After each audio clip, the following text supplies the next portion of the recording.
Welcome, gentle listener. I am Baldermort, your faithful servant, and I wish to introduce you to the forces, factions, and faces of the Warhammer 40k setting. The grim darkness of the far future, where there is no time for peace. There is only time for war. If you wish to see the channel flourish, then like and subscribe, but also consider joining our Patreon.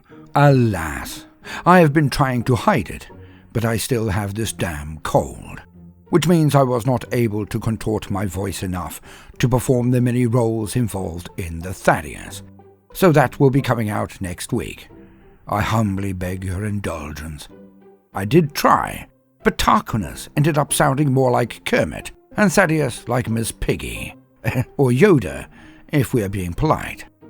Subpar, so not good enough for your ears, my friends.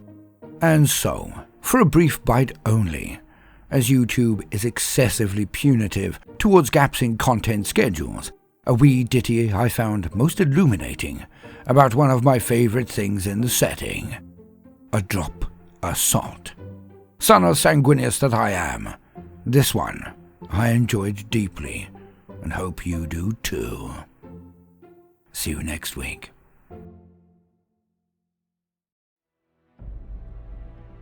From White Dwarf 493. Strike without mercy. The Tombkeepers deploy into the heart of battle on pillars of fire. Strapped into a drop harness affixed to a Thunderhawk's passenger bay, Brother Garrick Sula glanced around at his fellow Space Marines. There were 6 in number. Inceptor Squad Hieroth and Malin. They would be the vanguard, tasked with clearing a beachhead for the main Tombkeepers landing force. The vessel shuddered and groaned. Garrick felt the familiar lurch of atmospheric entry as it breached the planet's exosphere. His mind went to Wings of Vengeance, or jump packs of the Adeptus Astartes, and he focused his thoughts on the technical capabilities of jump packs and the precepts of drop assaults. The lumen in the ceiling of the passenger bay flashed red, signaling the Tombkeepers to make ready to drop. "Prepare yourselves, brothers," came the sober voice of Sergeant Hieroth over the unit's Vox channel. 30 seconds until drop. Check weapons. Check jump packs. The Inceptors shifted as one, turning their heads left and right, checking their armored plates and angling thrusters. Garrick's auto senses hummed to life. Multiple spectral internal displays, layering ammunition counts and fuel levels in front of the Space Marine's eyes. "All systems operational," he responded, in chorus with his brothers. The Thunderhawk lurched again, leveling out as it glided into the stratosphere. The lumen above shifted red to amber, and beneath their feet, the bay door swung open. Garrick could see the planet's surface beneath him. Swirling black clouds drifted over an expanse of ashen earth, plumes of smoke belching from continent-spanning industrial centers. Trails of fire thundered through the upper atmosphere, roaring towards the surface. Orbital las batteries rained fire down upon unseen targets. "Drop coordinates set," Sergeant Hieroth growled again. "Our objective is landing pad Sepium Primus. Loyalist forces are still present in the area. Tyranid assault in progress." The lumen flashed amber to green. The Inceptor's straps released with a snap, and suddenly Garrick was falling, gazing out across the planet's surface. The soft blue-white layers of the planet's upper atmosphere glowing on the horizon. In the distance, he could see the rising tentacular masses of the Tyranid vessels, grappling and exchanging fire with angular Navis Imperialis cruisers. Both fleets continued to disgorge a plethora of dropcraft fighters and chitinous bioforms, even as their titanic duel continued. The Inceptors reached terminal velocity in 8 seconds. Garrick could see the fires of atmospheric entry rising from his ceramite plate. Glancing left and right, he saw the comet trails left by Brother Sergeant Hieroth and Brother Jane. The streaking trails left by Squad Malin could be seen disappearing to the north, arcing towards their own objective. On they plunged, plummeting ever closer to the planet's surface. They passed into a bank of clouds, a morass of noxious fumes and pollutants surrounding them. Warning runes flashed across Garrick's helm display, disrupted by the atmospheric conditions. The Tombkeeper was sure he could see shapes moving in the swirling gases below him, the outlines of winged monstrosities wheeling through the shadows. Lightning crackled through the cloud layer, illuminating masses of spherical xenos spores. His senses could not penetrate the gloom, so he checked his altimetron as the clouds raced up to meet him. 20,000 feet, Garrick said, calling out an altitude reading to his brothers. Garrick scanned the cloud layer. During atmospheric entry, his mobility was restricted, and with the helm's auto-senses impeded, he could see almost nothing. Steam rose from the surrounding air. Water vapor boiled away by the heat of his passage. Strong winds buffeted him, and he could no longer get an accurate reading on his brother's location. He suspected the xenos spores were having a disruptive effect on the helm systems, and hoped the cloud layer wasn't too extensive. With his auto-senses disquieted, he couldn't check his course. His altimetron, the only instrument still working, ticked over again. 15,000 feet, he shouted again, hoping this time for a response. The clouds began to thin, wispy remnants fading from view. The vast industrial expanse of Segona Magnus revealed itself below. Display runes flashed into existence once more, flooding Garrick's helm with data streams and active Vox networks. He could see the twin forms of his brothers, who had been blown slightly off course in their plunge through the cloud layer. Their jump packs ignited, bursts of flames projecting from them as they attempted to move back together. Garrick fired his own jump pack's thrusters, angling himself towards the center of the formation. A series of vector adjustments later, the trio were back in close order. Glancing down, he could see the vague outline of the spaceport now, rippling explosions and gouts of thick black smoke emanating from its outskirts.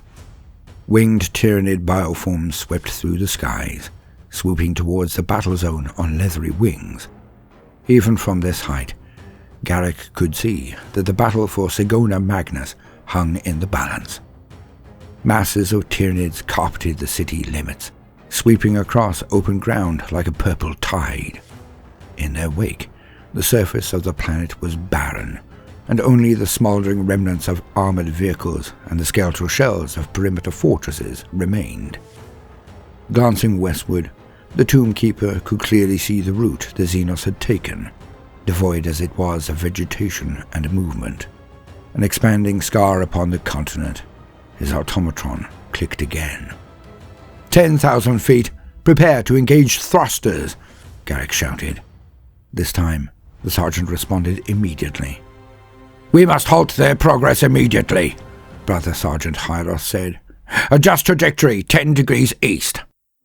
Coordinates flashed across Garrick's vision. With but a thought, he beseeched the machine spirit of his power armor once more. Thrusters flared, slowing his descent and altering his trajectory. The smoldering city rushed closer, the devastation wrought by the conflict clear to see. He could pick out the Astra Militarum positions, their flak tracking flying Xenos through the skies. Armored vehicles churned up clouds of dust as they did battle with hulking Tyranid siege creatures. The spaceport's landing pads were visible now, Valkyrie gunships circling them, raining fire on the seemingly endless swarm of Tyranids attempting to breach the defensive perimeter. 5,000 feet, brothers, Garrick said. Engage thrusters at 3,000 feet. Target the larger creatures, Sergeant Hyros' voice rumbled. Remember your readings from Tyranid Physiology Chapter 2. The swarm has many heads, brothers, but should we sever enough of them, its body will be weakened enough for us to land a killing blow. 3,000 feet. Garrick engaged full reverse thrust, feeling the thrum of turbines vibrating through his ceramite plate. He tightened gauntleted fingers around his twin assault bolters, raising them into a ready position and closing his eyes briefly repeating one of the chapter's many maxims in his mind. With knowledge we are strong, and banish the evils. Twin hearts slowed. Breathing measured and even, he opened his eyes again. Altitude warnings flashed. 1,000 feet. The mass of Tyranids spread out below, a sea of claws, snarling maws, and purple carapaces, a tide of monsters without mercy.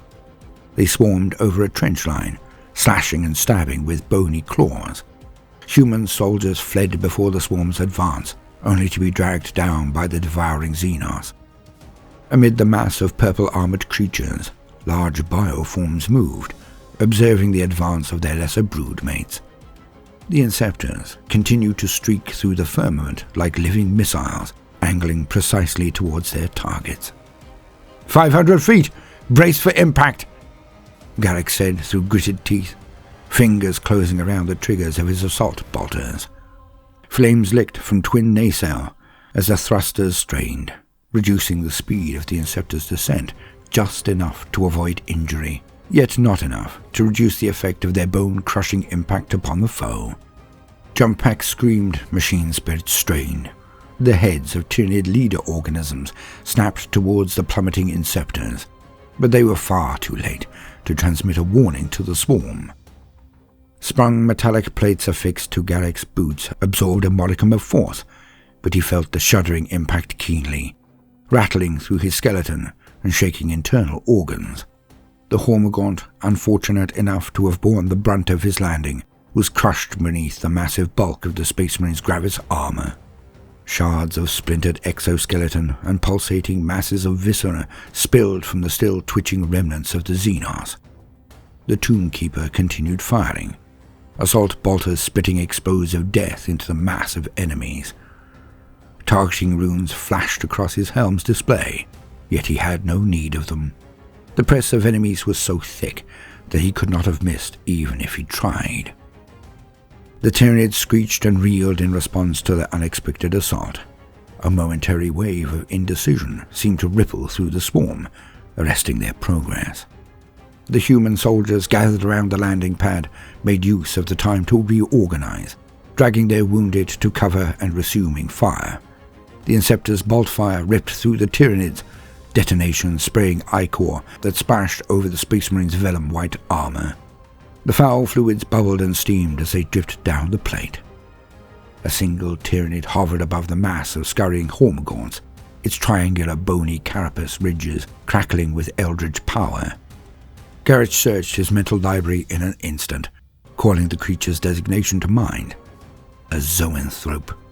As it rose over the horde, the lesser bioforms began to turn once more to face the Space Marines, ignoring human targets in order to respond to the new threat. If the beachhead were to be established, Garrick realized, the leader organism would have to die. As swiftly as the thought had crossed Garrick's mind, Sergeant Hieroth's voice came over his vox bead. Target the zoanthrope! Zoologia Astroma, Chapter 38. The Inceptors needed no further instruction. The command instantly called to mind the colossal Teratorns of Istruma, glistening talons, tearing beaks, descending from above to strike. He recalled, too, Orator Revok's lessons. The Teratorn's size and strength are impressive indeed, but it is speed that secures the kill. Garrick Bal-Sular communed with his jump pack's impetuous machine spirit once more, igniting the device's thrusters and propelling himself into the air. The parabolic arc of his flight took him soaring over slashing claws and grasping tentacles. He disengaged thrusters, arresting his upward momentum and adjusting his trajectory directly towards the zoanthrope's shimmering, force-shrouded form. Raising his twin assault bolters, he stared directly into its glowing, malevolent eyes as he plummeted from the sky. Revok's last lesson still reverberating through his mind. Strike hard. Strike without mercy. No matter what you do today, do try to make some time for fun. Toodaloo.